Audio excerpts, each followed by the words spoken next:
Hello, everyone. This is going to be an episode where we're going to analyze the book Paul on Trial. We have a series of book reviews where we have been excited about its content, and but we did some digging here, and we realized that he incorporated a term, a legal term from Roman law that doesn't exist. It's Religio Illicita, does not exist, and he used that in his book quite a bit. And I suspected when I saw it originally, this couldn't be a real legal term because religio is masculine and illicit is feminine. So whoever made this up didn't know Latin. I thought there was a typo, but actually it's exactly what is in Mr. Mauck's book consistently. And also, it turns out this is an issue among scholars, and they'll say there is no such law as religio illicita, and no one has rebutted them yet. Now, no one has attacked Mr. Mauck yet, but scholars have attacked other scholars who've adopted a similar view in the past, like Mr. Mauck, and they've been ridiculed because there is no such thing as religio illicita. But the fact is, they all miss something. So nobody's come back with a rebuttal, which is there is such a thing known as Collegium, Illicitum, and that noun and adjective are in the same case. So it's correct. This is the name of the Roman law, and it's a Roman law controlling the meeting places or meetings of a religion. And they can ban them and they can put, so you can't meet. And of course, the Christians circumvented this by creating the catacombs and living underground or meeting underground, places that the police would not be looking or really caring.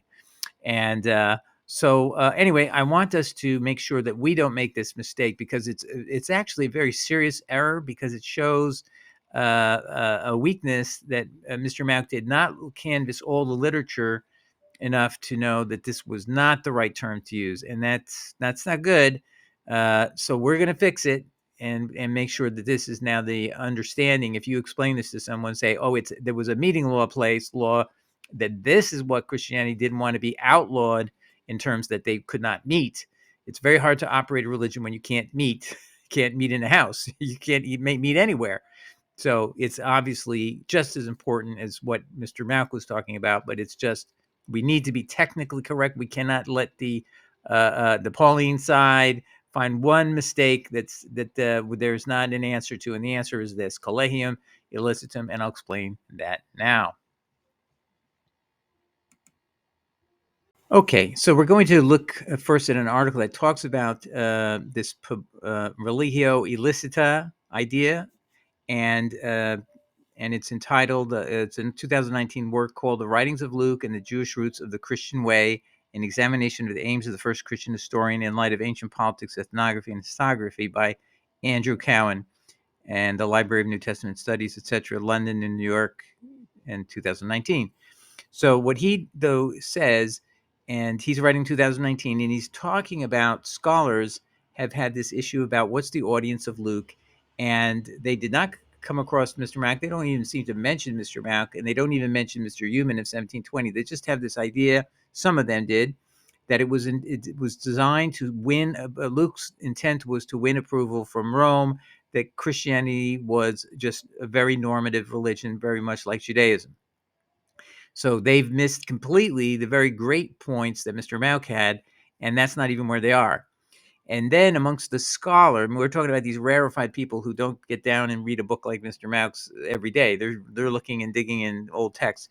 They came up with this idea. Well, this idea that we had become popular, that it was designed to make sure that Christianity would gain recognition as a religio licita instead of a religio illicita, that would mean, that was the point of Luke's thing. So he's writing it for Romans. So that had been a very popular view, but that got derailed because there is no such thing as religio illicita. There is no such law. Yet it was being talked about as if it was a real thing for many decades, apparently, according to Mr. Cowan's review. So, and then he says that got derailed. So that whole idea went away. So if you were to read the scholarly work, they never confronted the exact proof that Mr. Mauck has that proves all these reasons why, putting aside even the religio illicita mistake, because there is no such law, is that would not change the fact that you can tell from the context that Luke is trying to win approval from pagans. But because there is no Religio Illicita, that discredited the entire, amongst other scholars, they just discredited. No, no, no. This is all about trying to motivate Christians to love Paul more and recognize Paul as a hero. Blah blah blah blah. And that feeds into who?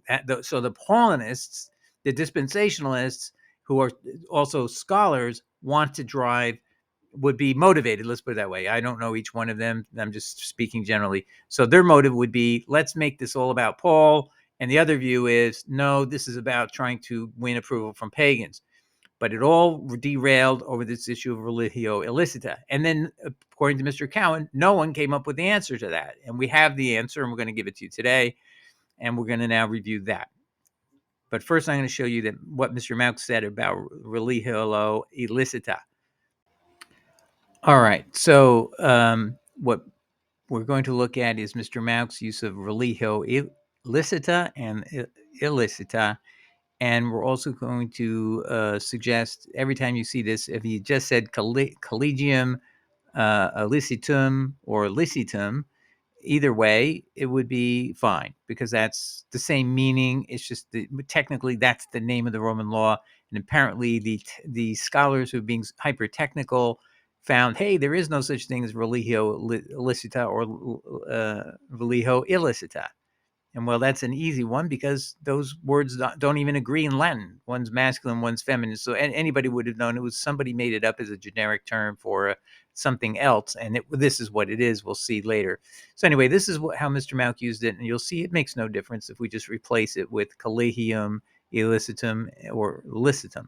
While Luke's point, universality of the gospel, authentic Judaism, religio licita. So just think collegium, licitum, might seem to contradict his implicit argument that Rome really rules an empire of many faiths, etc., etc. So that's page 113. That's easily repaired. Likewise here, finally, you have heard the religio licita defense, faith in the Messiah's legal Judaism. So he's trying to say that that's what he thinks is the strategy of Luke. It doesn't change if you change it into collegium licitum, right? So it's a lawful gathering. So you have heard the lawful gathering defense is where faith in the Messiah is legal Judaism. And so Judaism is a legal religion, but not in the sense of religio, like a religion that's approved. It's not a religion that it's approved. It's a meeting place, or a group that may meet. That's all it is. It's not trying to approve its religion or make a decision upon its religion as a whole. And so they never get into doctrines. They just get into about meetings. But the meetings can be found illegal or not legal because they don't like their doctrine. So that's sort of but it is a standoff term. Anyway, let's continue here. So he now he uses this again here on page 132. He talks about scrutinizing the interrogation of Paul in Acts 17, 18b to 34. A Roman official would have seen it to as a trial. Verse 18b contains the charge religio illicita, advocating for foreign gods. Now, he's adding something there that actually isn't in the text, and he should be more cautious about that, I think. But it would be collegium illicitum, and he should make clear that it's not, those words are not in the text, but words that are suggestive of the same defense is on the mind of Luke. Again, it should be always following the technical legal name, and that's Collegium Licitum, apparently. That's what Mr. Cowan says, that there is no religio illicita in Roman law. So I'm just assuming he's done his homework.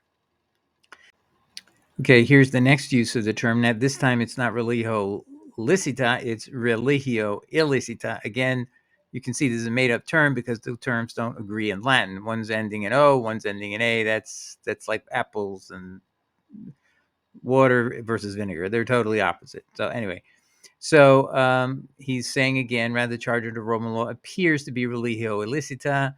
It's not even a term in Latin terms, but that doesn't make a difference. Collegium illicitum would be just fine, as we'll see. That's the right term of art. So I'm just fixing this up here. Okay, so now we'll take a look at where did this, where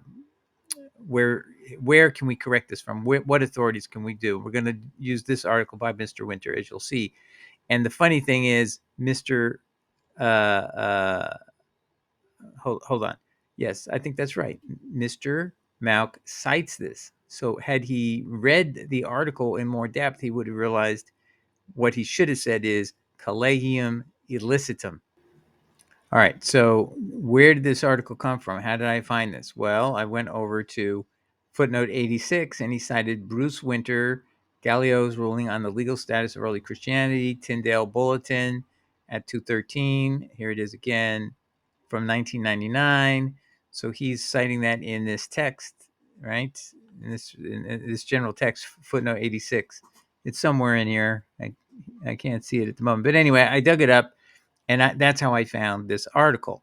So he had access to this. He just didn't process it. And he just liked his term religio illicita because he probably saw it in some other scholars' writings. But here is what is described at page 217 as Roman law that is actually misdescribed as religio illicita by not just Mr. Mauck, but a lot of others. And again, that's what Mr. Cowan records. And then they got all crushed when some guy said there is no such law. Actually, two guys came out and said there is no such law. But nobody gave the backup argument, which is what you'll see here. So this is what he's talking about Gallio's ruling on the legal status of early Christianity, Acts 18, verse 14 to 15. And just let's see what his purpose. The purpose of this article is to examine in details Luke's succinct account of the unsuccessful criminal action by some Corinthian Jews against Paul before the governor of Achaia. So, by the way, this really feeds into Mr. Mauck's way of looking at things. And so what this proves is he wants to show Nero that other Roman rulers have ruled in this area and found that there's nothing illicit about Christianity, and therefore he's not going to intervene and take the stance against one religion against another. Okay. So anyway, if it was Roman law, to what were they referring? So now he's also going to talk about the defense of Paul mounted in subsequent Roman criminal proceedings. So what is the Roman law that is at issue? Was it the law governing the meeting of associations? While it was illegal from the time of Augustus for members of associations to gather more than once a month, get this is very interesting, weekly Jewish synagogue meetings were specifically exempt from that provision. So actually, Christianity would be at a disadvantage if it were viewed separately from Judaism. So one of our desires is to fit under their umbrella so we can have the weekly Sabbath meeting. So when James in Acts 15, it gives his final ruling, it says for weekly, the law of Moses is read every week, and therefore he's implying the Gentiles don't need to get all the law now. I'm going to just give 4. They'll learn as they go weekly, and the law and prophets are read every week. Well, he is assuming that Christianity is a lawful religion in the Jewish tradition under Roman law. And that's what Luke is trying to convey, maybe even by including that remark. That remark helps underscore that we are doing nothing different than Jews who have been approved and exempted by law to have more than one meeting a month. Let's continue. The legislation of Augustus had been introduced to restrain undesirable political activity among societies, and subsequent rulings had prescribed certain outlandish religions. I wonder what that is. The crime of an association meeting weekly was that of being a Collegium Illicitum with political or seditious overtones. And they give a footnote to Robinson, The Criminal Law of Rome, page 80. Now, let's see. Does that sound authoritative, like somebody did their homework? It's by the title up here, O.F. Robinson, The Criminal Law of Rome, London, Duckworth, 1995. And then there's also a reference here by W. Cotter, The Collegia and Roman Law, State Restrictions on Voluntary Associations, in a book edited by Klobenborg and Wilson entitled Voluntary Associations in the Greco-Roman World, London Routledge, 1996, Chapter 5. So this seems to be a very well understood law. And let's just keep reading here a little bit more. Since weekly Jewish meetings were exempted, was it not true that the Christian gatherings at the house of Titus Justus was a Jewish house of prayer, and therefore not an unlawful assembly?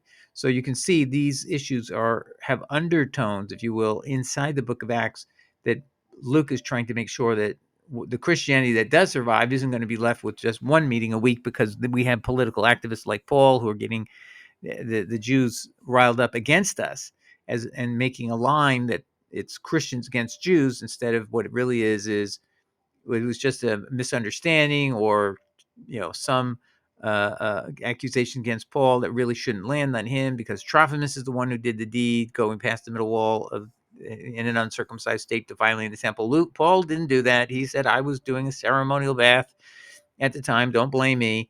That was his defense at the time in the book of Acts. So, let's not make this all about Jews versus Christians, and separate us out. So Luke wants us to be seen as just a growing manifestation within the tradition of Judaism, and not outside of it. And that's why the Pisidia, going back to the Pisidia episode we had recently, that's why at Pisidia, the little hamlet of Antioch, they're having a synagogue there, where Paul gives this long litany of the history of Judaism, the Exodus, the land of Canaan, the kings, David, so on and so forth, to tell the story of Judaism.